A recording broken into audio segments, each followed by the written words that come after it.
Hey guys, this is Dr. Hub. In case you haven't subscribed, please do subscribe for updates. Response to the surgical stress and trauma.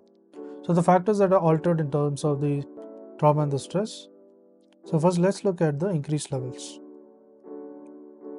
So where is the increase in level C? So first it includes the ACTH. Then there is also the cortisol. There's ACTH, there's cortisol. Then there is also the adrenaline.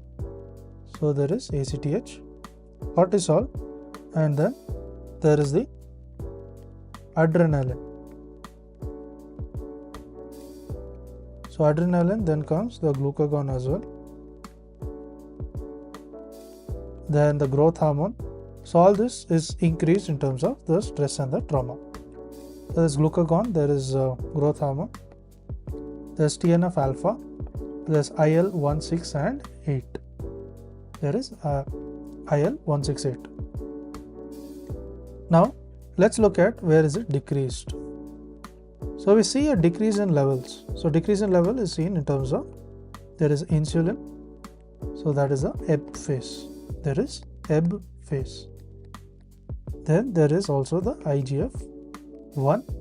There is a testosterone, as well as there is presence of the T3.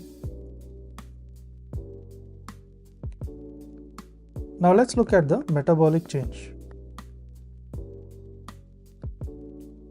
So in terms of metabolic change, it includes the increase in adipocyte,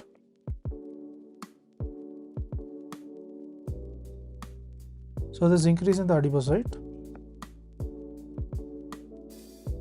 there's presence of increase in adipocyte lipolysis, then there's increase, and this will be in the hepatic. So there's increase in the hepatic gluconeogenesis. So there's gluconeogenesis. Then there is also the increase in the skeletal muscle proteins.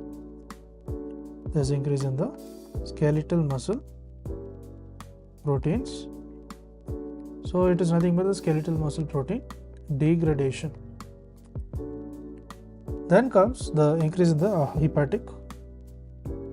So the increase in the hepatic acute phase proteins.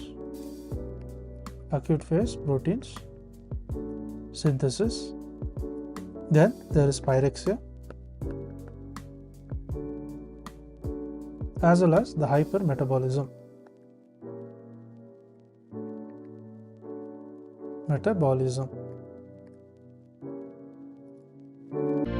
To learn and grow daily like this, please do subscribe.